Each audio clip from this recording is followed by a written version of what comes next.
Hey everyone, it's Amity Sorbet here, and this is my first story type of video.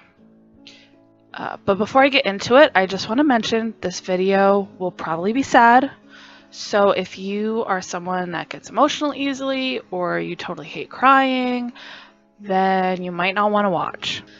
So today is August 19th, which is the National Day of Hope. It's a day for us to remember everyone who has experienced miscarriage, stillbirth, or death of an infant.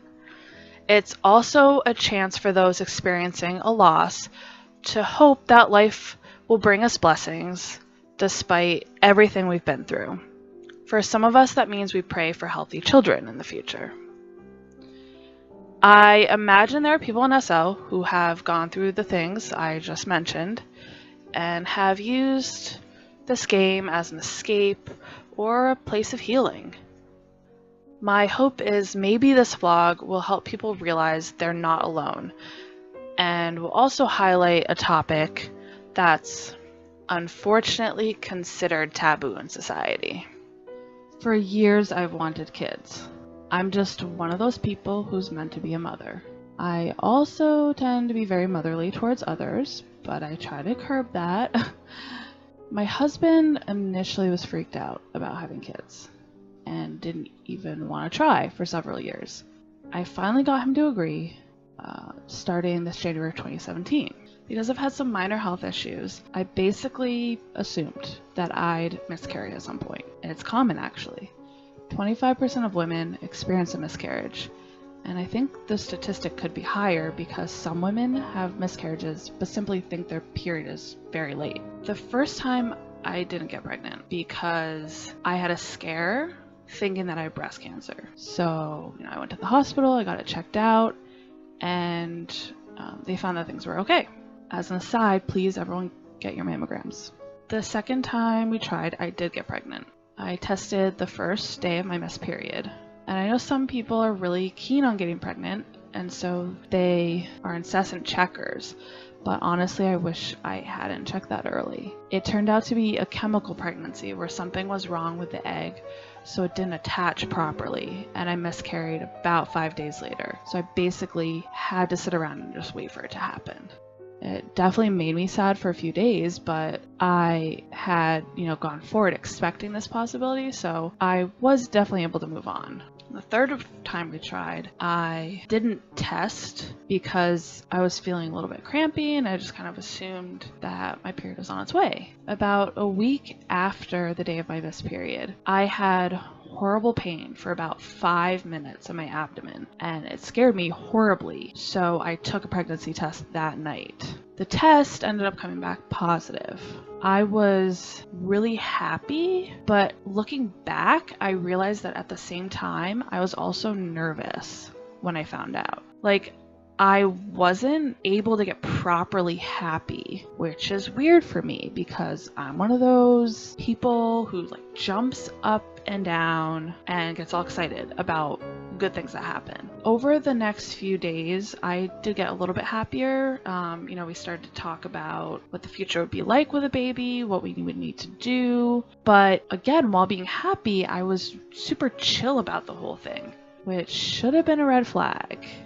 And with me saying that, you probably can tell where this is going. So things were fine for a while. I made an appointment with my doctor to do my OB panel, which is a bunch of blood tests that you get usually, about 5-ish weeks after you get pregnant. And the results came back that my HCG levels, which are the pregnancy hormone, were off the charts good. And we're talking 16,000 plus, which is really high because in order to be considered pregnant, you only need to have a 5. And on top of that, I was having tons of symptoms like nausea and vivid dreams and exhaustion, and those are all very typical during the first trimester. On a Tuesday, my husband and I left home. We were going to go downtown to see a movie. We'd barely driven about 100 yards from the house when I had a stabbing pain in my abdomen. The second I got that pain, I turned to him and said, "I think I'm having a miscarriage," and immediately just started bawling.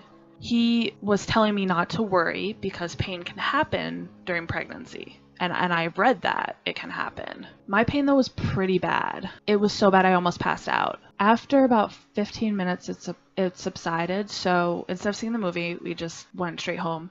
And I rested for the rest of that evening. For the next few days, I continued to be achy, but I assumed it was still the pregnancy symptoms. So that Friday, the pain started again.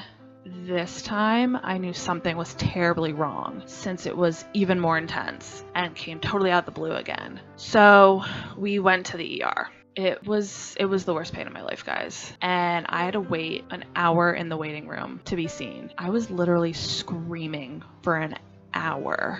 The people at the hospital wouldn't let me have water or anything. So on top of the pain, I was also becoming dehydrated very quickly. The nurse who finally came out to get me and my husband had to lift me into the wheelchair so that they could take me back into the exam room. I couldn't even move. And so many doctors and nurses came around me because of how much I was screaming. I mean, there were so many people packed into that tiny room. It was insane. And I almost died on that table. My blood pressure dropped to 50. And I just remember actually turning my head and looking at the monitor and not believing that I was at 50. That's the top number. I don't know how I was awake for that whole thing. Anyway, so they had the physician assistant come in who was on duty, and he used an ultrasound and immediately saw that my abdomen was full of blood from the top of my bladder to the top of my diaphragm, and it was seeping into my liver. They estimate that there was more than 1 liter of blood in my abdominal cavity. The OB surgeon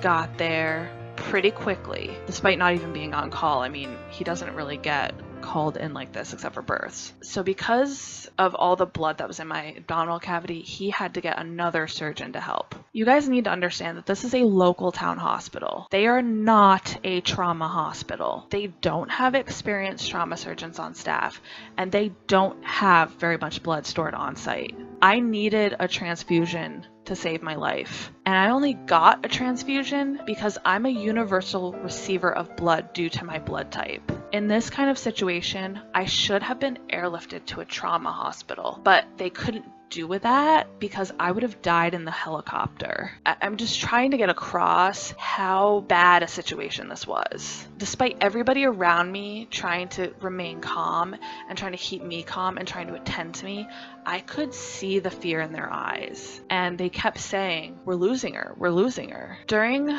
the surgery itself, the main surgeon ended up taking one of my fallopian tubes because it had burst due to the baby attaching there.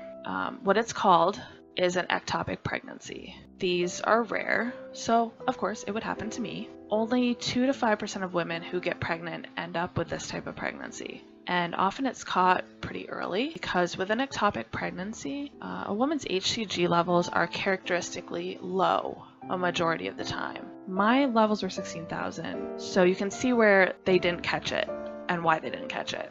As you can imagine, I'm still traumatized by what happened. I'm grieving for this baby that I never got to birth or hold in my arms. It's painful because I feel like a mother, but have literally nothing to show for it except the scars. Society doesn't see me as a mom because my child is dead. When you lose a baby, you never stop being sad. People ask me, "How are you?" And not everyone knows what happened to me. And the best answer I can give is okay or fine. Frankly, I'm never going to be able to say I'm good because I will never be good. It doesn't, quote, get better, and time doesn't heal all wounds. If you've experienced miscarriage, stillbirth, or loss of an infant, you know exactly what I mean. And if you know someone who has experienced that, just be there for them. If they share that with you, don't try to tell them they'll get pregnant eventually. Don't tell them to get over it or tell them to just adopt. It makes it worse when you say things like that. Just hug them and listen to their story and sit in the moment with them. Don't be afraid to be uncomfortable because guess what? They're uncomfortable every day of their life remembering the baby or babies they've lost. To close out, I want to draw attention to what I'm holding in my arms right now. To help me a little, I went on Marketplace and I found one of the Miracle Angel babies by Black Bantam.